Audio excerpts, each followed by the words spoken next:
Yalnapat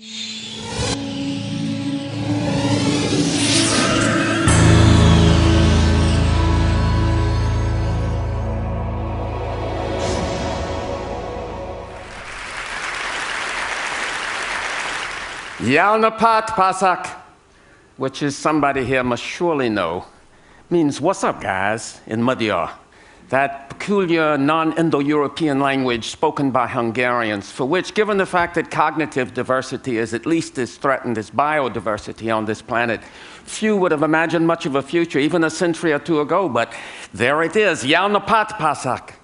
I said, somebody here must surely know, because despite the fact that there aren't that many Hungarians to begin with, and the further fact that so far as I know there's not a drop of Hungarian blood in my veins, at every critical juncture of my life there has been a Hungarian friend or mentor there beside me. I even have dreams that take place in landscapes I recognize as the landscapes of Hungarian films, especially the early movies of Miklós Jancsó. So, how do I explain this mysterious affinity? Maybe it's because my native state of South Carolina, which is not much smaller than present-day Hungary, once imagined a future for itself as an independent country. And as a consequence of that presumption, my hometown was burned to the ground by an invading army, an experience that has befallen many a Hungarian town and village throughout its long and troubled history. Or maybe it's because when I was a teenager back in the 50s, my Uncle Henry, having denounced the Ku Klux Klan and been bombed for his trouble and had crosses burned in his yard, living under death threat, took his wife and children to Massachusetts for safety and went back to South Carolina to face down the Klan alone. That was a very Hungarian thing to do, as anyone will attest who remembers 1956. And of course, from time to time, Hungarians have invented their own equivalent of the Klan. Well, it seems to me that this Hungarian presence in my life is difficult to account for, but ultimately, I ascribe it to an admiration for people with a complex moral awareness, with a heritage of guilt and defeat, matched by defiance and bravado. It's not a typical mindset for most Americans, but it is, perforce, typical of virtually all Hungarians. So, Yalnapat Pasak. I went back to South Carolina after some 15 years amid the alien corn. At the tail end of the 1960s, with the reckless condescension of that era, thinking I would save my people. Never mind the fact that they were slow to acknowledge they needed saving. I labored in that vineyard for a quarter century before making my way to a little kingdom of the just in upstate South Carolina, a Methodist-affiliated institution of higher learning called Wofford College. I knew nothing about Wofford and even less about Methodism, but I was reassured on the first day that I taught at Wofford College to find among the auditors in my classroom a 90-year-old Hungarian, surrounded by a bevy of middle-aged European women who seemed to function as an entourage of Rhine maidens. His name was Sándor Tesla. He was a puckish widower whose wife and children were dead, and whose grandchildren lived far away. In appearance, he resembled Mahatma Gandhi, minus the loincloth, plus orthopedic boots. He had been born in 1903 in the provinces of the old Austro-Hungarian Empire, and what later would become Yugoslavia. He was ostracized as a child, not because he was a Jew, his parents weren't very religious anyhow, but because he had been born with 2 club feet, a condition which in those days required institutionalization and a succession of painful operations between the ages of 1 and 11. He went to the commercial business high school as a young man in Budapest. And there he was as smart as he was modest, and he enjoyed a considerable success. And after graduation, when he went into textile engineering, the success continued. He built one plant after another. He married and had 2 sons. He had friends in high places who assured him that he was of great value to the economy. Once, as he had left instructions to have done, he was summoned in the middle of the night by the night watchman at one of his plants. The night watchman had caught an employee who was stealing socks. It was a hosiery mill. They simply backed a truck up to the loading dock and was shoveling in mountains of socks. Mr. Tesla went down to the plant and confronted the thief and said, "But why do you steal from me? If you need money, you have only to ask." The night watchman, seeing how things were going and waxing indignant, said, "Well, we're going to call the police, aren't we?" But Mr. Tesla answered, "No, that will not be necessary. he will not steal from us again. Well, maybe he was too trusting, because he stayed where he was long after the Nazi Anschluss in Austria. And even after the arrest and deportations began in Budapest, he took the simple precaution of having cyanide capsules placed in lockets that could be worn about the necks of himself and his family. And then one day it happened. He and his family were arrested, and they were taken to a death house on the Danube. In those early days of the final solution, it was handcrafted brutality. People were beaten to death and their bodies tossed into the river. But none who entered that death house had ever come out alive. And in a twist you would not believe in a Steven Spielberg film, the Gauleiter who was overseeing this brutal beating was the very same thief who had stolen socks from Mr. Tesla's hosiery mill. It was a brutal beating. And midway through that brutality, one of Mr. Tesla's sons, Andrew, looked up and said, "Is it time to take the capsule now, Papa?" And the Gauleiter, who afterwards vanishes from this story, leaned down and whispered into Mr. Tesla's ear, "No, do not take the capsule. Help is on the way," and then resumed the beating. But help was on the way, and shortly afterwards, a car arrived from the Swiss embassy. They were spirited to safety. They were reclassified as Yugoslav citizens, and they managed to stay one step ahead of their pursuers for the duration of the war, surviving burnings and bombings, and at the end of the war, arrested by the Soviets. Probably Mr. Tesla had gotten some money into Swiss bank accounts, because he managed to take his family first to Great Britain, then to Long Island, and then to the center of the textile industry in the American South, which, as chance would have it, was Spartanburg, South Carolina, the location of Wofford College. And there, Mr. Tesla began all over again, and once again achieved immense success, especially after he invented a process for manufacturing a new fabric called double knit. And then in the late 1950s, in the aftermath of Brown versus Board of Education, when the Klan was resurgent all over the South, Mr. Tesla said, "I have heard this talk before." And he called his top assistant to him and asked, "Where would you say in this region racism is most virulent?" "Well, I don't rightly know, Mr. Tesla. I reckon that would be Kings Mountain." "Good. Buy us some land in Kings Mountain and announced we are going to build a major plant there." The man did as he was told, and shortly afterwards, Mr. Tesla received a visit from the white mayor of Kings Mountain. Now, you should know that at that time, the textile industry in the South was notoriously segregated. The white mayor visited Mr. Tesla and said, "Mr. Tesla, I trust you're going to be hiring a lot of white workers." Mr. Tesla told him, "You bring me the best workers that you can find, and if they are good enough, I will hire them." He also received a visit from the leader of the black community, a minister who said, "Mr. Tesla, I sure hope you're going to hire some black workers for this new plant of yours." He got the same answer. "You bring me the best workers that you can find, and if they are good enough, I will hire them."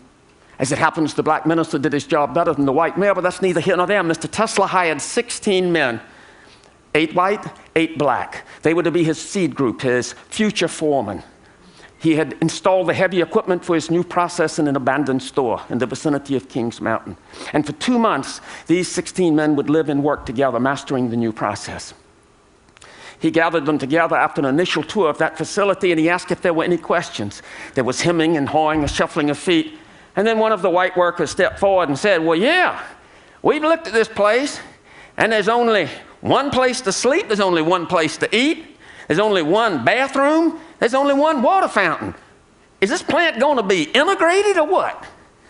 Mr. Tesla said, "You are being paid twice the wages of any other textile workers in this region, and this is how we do business. Do you have any other questions?" "No, I reckon I don't." And 2 months later, when the main plant opened and hundreds of new workers, white and black, poured in to see the facility for the first time, they were met by the 16 foremen, white and black, standing shoulder to shoulder. They toured the facility and were asked if there were any questions, and inevitably the same question arose: "Is this plant integrated or what?" And one of the white foremen stepped forward and said, "You are being paid twice the wages of any other workers in this industry, in this region, and this is how we do business. Do you have any other questions?" And there were none. In one fell swoop, Mr. Tesla had integrated the textile industry in that part of the South. It was an achievement worthy of Mahatma Gandhi, conducted with the shrewdness of a lawyer and the idealism of a saint. In his 80s, Mr. Tesla, having retired from the textile industry, adopted Wofford College, auditing courses every semester, and because he had a tendency to kiss anything that moved, becoming affectionately known as Opie, which is Madhya for grandfather, by all and sundry. Before I got there, the library of the college had been named for Mr. Tesla. After I arrived in 1993, the faculty decided to honor itself by naming Mr. Tesla a professor of the college, partly because at that point he had already taken all of the courses in the catalog, but mainly because he was so conspicuously wiser than any one of us. To me, it was immensely reassuring that the presiding spirit of this little Methodist college in upstate South Carolina was a Holocaust survivor from Central Europe. Wise he was indeed, but he also had a wonderful sense of humor. And once for an interdisciplinary class, I was screening the opening segment of Ingmar Bergman's The Seventh Seal, as the medieval knight Antonius Block returns from the wild goose chase of the Crusades and arrives on the rocky shore of Sweden, only to find the specter of death waiting for him. Mr. Tesla sat in the dark with his fellow students, and as death opened his cloak to embrace the knight in a ghastly embrace, I heard Mr. Tesla's tremulous voice. "Uh-oh," he said, "this doesn't look so good." But it was music that was his greatest passion, especially opera. And on the first occasion that I visited his house, he gave me the honor of deciding what piece of music we would listen to, and I delighted him by rejecting Cavalleria Rusticana in favor of Bela Bartok's Bluebeard's Castle. I love Bartok's music, as did Mr. Tesla, and he had virtually every recording of Bartok's music ever issued. And it was at his house that I heard for the first time Bartok's Third Piano Concerto, and learned from Mr. Tesla that it had been composed in nearby Asheville, North Carolina, in the last year of the composer's life. He was dying of leukemia, and he knew it.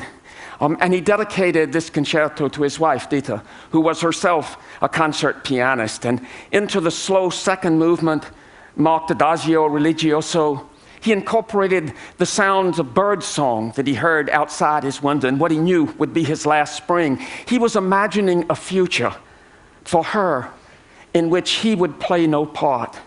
And clearly, this composition is his final statement to her. It was first performed after his death, and through her to the world. And just as clearly, it is saying, it's okay. It was all so beautiful.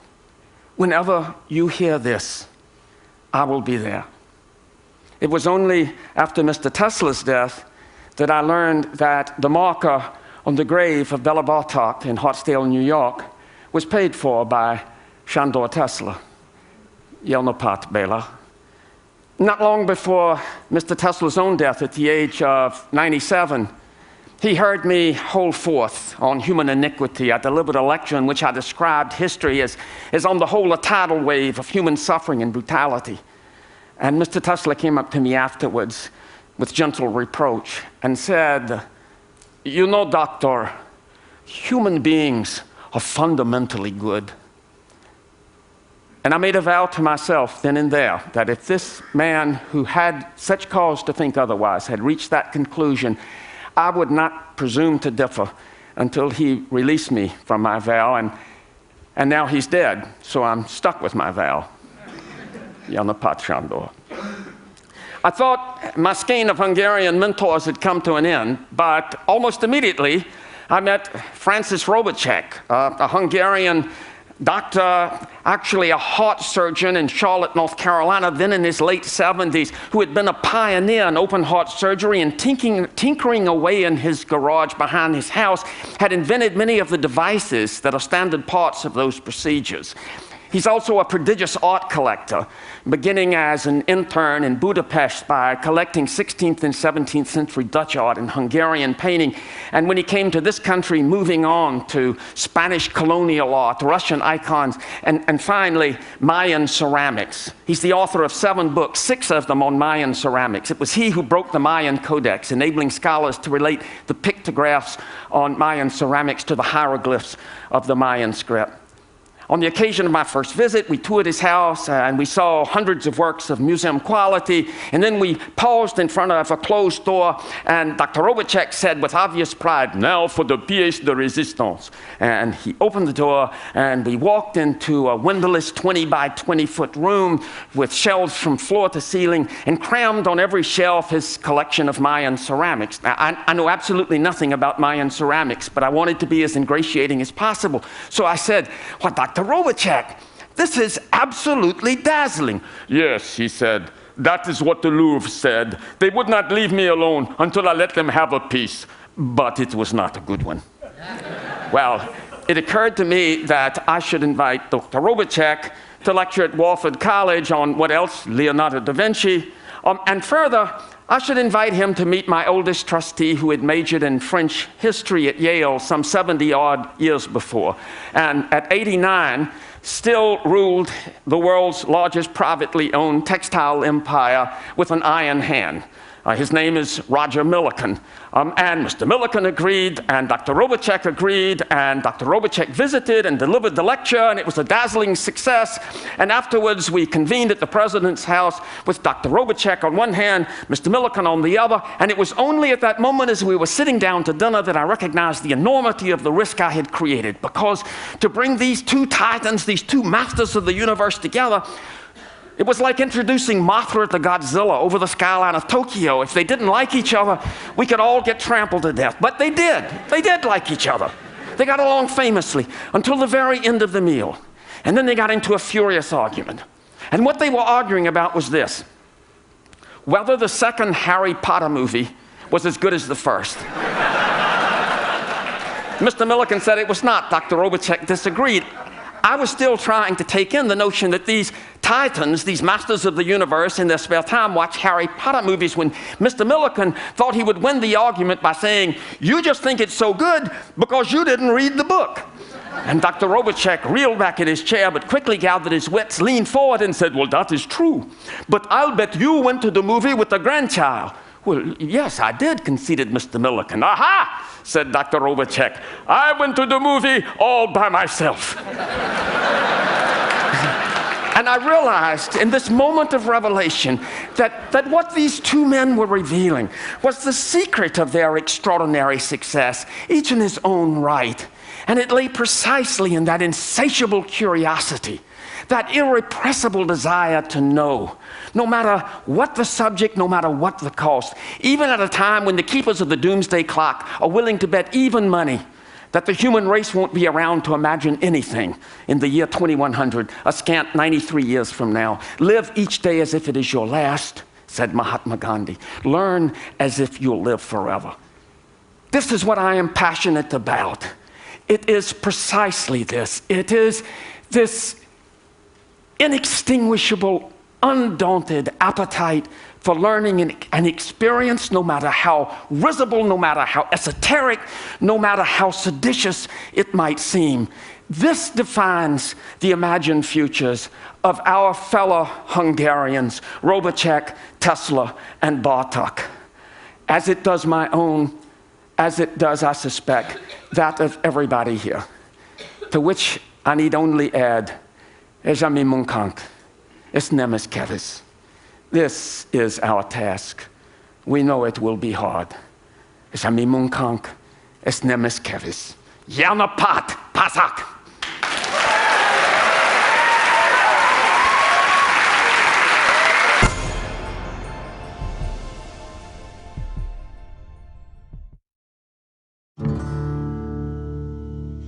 When I was 16, I found this motorcycle. It was a dilapidated piece of junk that wasn't going, but I realized how special it was. Restoration of this motorcycle has taught me to improvise with mechanical things. My name is Mark Lessek. I live in Hobart, Tasmania. I'm Director of Dynamic Welding and Engineering. It's a pretty cool place. We do machine shop work. We do aluminum welding. 7 years ago, I had an accident and lost the best part of my arm. I got a prosthetic on my own insurance. It didn't work. It was very unreliable. It wasn't fixed to my body and flopped about. It simply wasn't up to the job. I thought, if you can fix your own motorcycle, why can't you fix a prosthetic? So I did a search to find out as much information as possible and came across the Cairns artificial arm. This is an antique arm from the early 1900s, and in its time it was so mechanically advanced.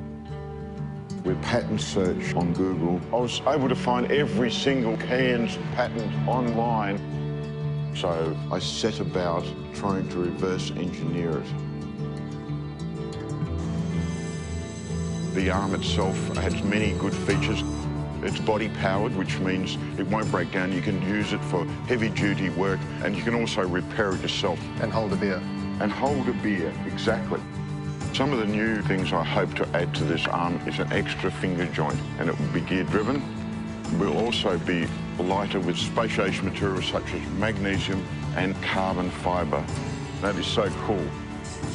Well, if you think how many people have lost limbs but can't afford the new electronic limbs, I mean, it is rewarding knowing that one day people will be able to wear something that Mark and I are working on. My hope for this artificial arm is to wear it and share it so amputees can live a normal life again. It doesn't matter if it's a bike or an arm or your life. If you can take it apart, if you can understand it, you can make it better.